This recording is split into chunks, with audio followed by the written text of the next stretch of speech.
Welcome back to the podcast, everyone. Today, Joe, we're diving into a really meaty topic, one that I think resonates with so many men out there, especially as they hit a certain age, life over 40. It's often framed as a crisis, but I think it's more like a crossroads, don't you? Absolutely, Peter. Crossroads is a perfect way to put it. It's a period of significant transition, where a lot of things that might have just hummed along in your 20s and 30s suddenly demand attention. Both physically and mentally, your body and mind are sending different signals, and ignoring them can really set you back. Yeah, I've felt that personally. It's like your body's metabolism suddenly decides to go on a permanent vacation. You can't just eat whatever you want anymore without consequences. And the weight, it just finds you, especially around the middle. That's a classic one. Metabolism does slow, and that dreaded visceral fat becomes a bigger risk. It's not just about aesthetics, though, is it? It's a huge indicator of increased risk for a whole host of other health issues. So strength training becomes even more crucial, not just for looking good, but for maintaining muscle mass, which helps with metabolism and consistent cardio too. And the hormones. I hear a lot of guys talking about testosterone levels starting to dip. It's not something we really thought about much younger, but suddenly it's a conversation. Definitely. Andropause, they call it. It's a natural decline, but it impacts energy, mood, even cognitive function. Getting regular blood tests, especially checking your T levels, is really important. Beyond that, the basics are still king. Adequate sleep, stress management, getting enough vitamin D. These things are foundational for hormonal health. It's funny how a lot of these physical health aspects tie into each other. Like if you're not sleeping well because of stress, that affects your hormones, which affects your energy, and then you don't feel like working out. It's a vicious cycle. Precisely. And let's not forget cardiovascular health. The risk of hypertension, high cholesterol, heart disease, it all climbs in your 40s. Annual physicals aren't just a formality anymore. They're essential. Monitoring blood pressure, cutting down on sodium, and incorporating heart-healthy fats like omega-3s into your diet, these are no longer nice-to-haves. They're must-dos. Yeah, and then there's the mental health side of it. I mean, it's not just the body, right? The midlife transition, questioning everything you've built, career choices, life choices, it can be a real head trip. Absolutely. That feeling of, is this it, or am I truly fulfilled, can be incredibly potent. Guys often feel disconnected, or that the path they're on isn't the one they envisioned. Setting new, achievable goals, whether it's a new hobby, learning a language, or even volunteering, can provide that renewed sense of purpose. And practicing gratitude and mindfulness, game changers. Stress management too. We're often in that sandwich generation phase. Still building careers, maybe raising kids, and then suddenly you're also caring for aging parents. The financial burdens, the demands, it's a lot to juggle. The pressure is immense. Establishing clear boundaries, especially around work, is vital. You need to dedicate time for relaxation, to disconnect. A digital detox isn't just a trendy phrase, it's a necessity for mental recovery. And social isolation is a silent killer for men. Friendships can wane as family commitments take over, or people move. Actively seeking out new connections, joining clubs, or just making time for existing friends is crucial. It's interesting you bring up social isolation, Joe, because that leads us directly into some of the bigger life changes men face, often involving relationships. Divorce, for example, can be a massive contributor to that feeling of isolation, among many other things. It's a huge one. Divorce is a major life transition, and it's rarely easy. For men, it can come with a unique set of challenges. Emotionally, it's intense pain, loneliness, guilt. Your self-esteem can take a massive hit. But on the flip side, Peter, some men do find it an opportunity for significant personal growth, a chance to reduce conflict, to find a better emotional alignment, or to genuinely rebuild their identity. Yeah, I've seen both sides. The financial aspect is brutal, though. Legal fees alone can be crippling, then dividing assets, alimony, child support. It can really set a man back financially just when he's thinking about retirement or long-term security. That's a huge con. Absolutely. It often significantly reduces wealth accumulation. However, for some, if they were in a situation with shared debt or poor joint spending habits, divorce can actually offer a path to financial freedom, allowing them to finally take control of their own money decisions. And the kids. That's probably the toughest part for many. Reduced time as a non-custodial parent, the complexity of co-parenting, sometimes even alienation from mutual friends. It fractures your entire social world. It's incredibly challenging. Yet, in high-conflict marriages, some men find that a divorce, while painful, can model a healthier dynamic for their children in the long run, removing them from constant parental discord. But it's never simple, and the impacts ripple for years.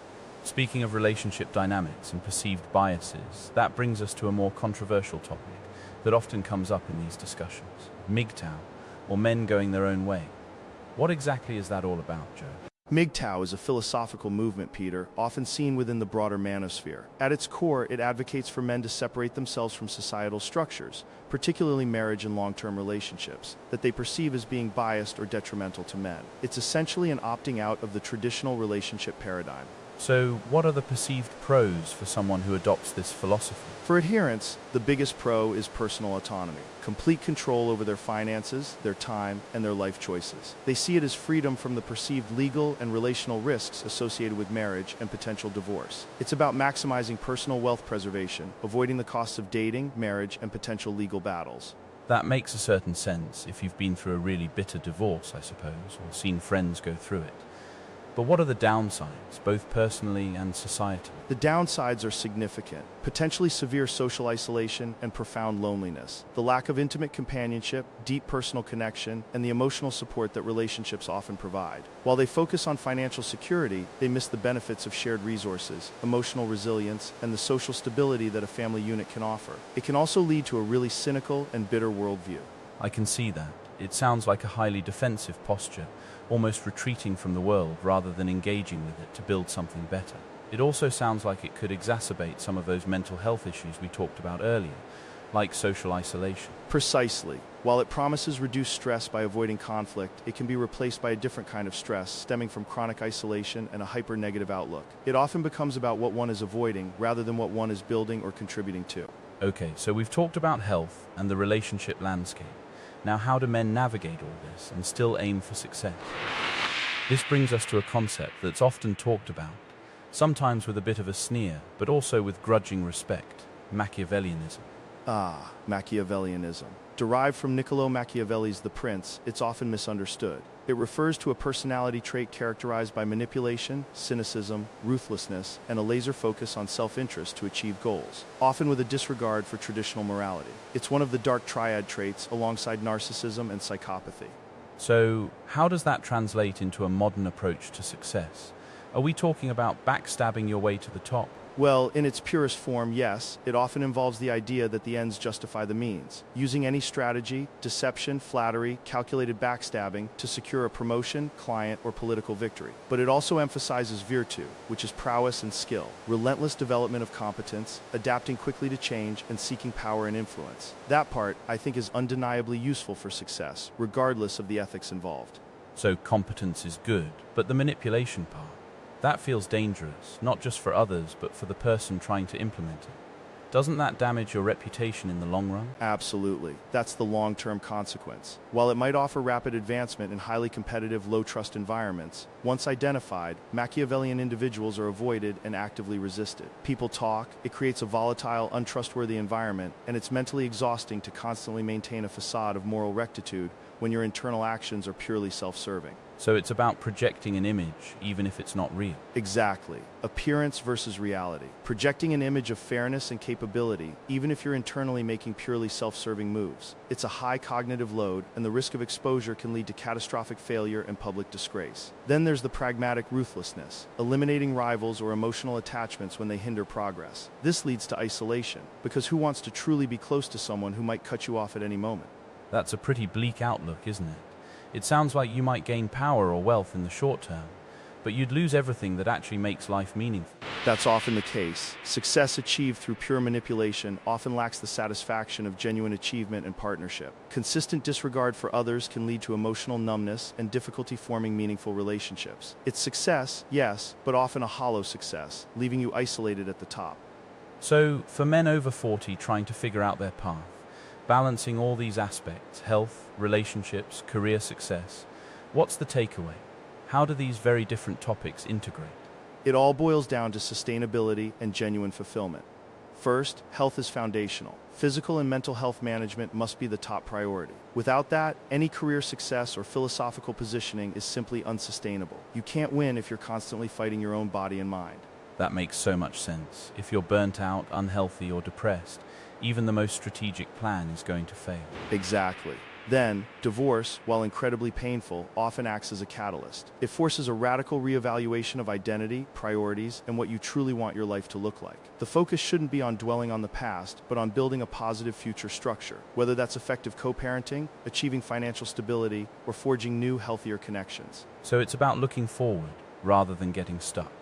And regarding Machiavellianism, it sounds like strategic thinking is crucial, but full-blown manipulation is a trap. Precisely. Strategic thinking, analyzing power dynamics, setting rational goals, understanding how to influence is absolutely crucial for success. That's the virtue aspect we discussed. But adopting pure, cynical Machiavellianism, with its disregard for others and emphasis on manipulation, almost always leads to short-term gains but long-term professional and personal isolation. Sustainable success relies on a blend of competence and the ability to build genuine, trustworthy alliances. You need people on your side, not just pawns. I love that. It's about being competent and strategic, but also building trust and real connections. Because ultimately, what's success if you're completely alone? So manage your health, learn from life's curveballs like divorce, and be strategic but human in your pursuit of success. That sums it up perfectly, Peter. It's about finding that balance, understanding that your strength comes not just from individual prowess, but from the network and well-being you cultivate around you. Being over 40 isn't a crisis. It's an opportunity for a more intentional, integrated, and frankly, more fulfilling life. Well said, Joe. A fantastic discussion on some really important topics for men navigating this exciting, challenging phase of life. Thank you so much for breaking it down for us. And to our listeners, thank you for tuning in. We'll catch you next time.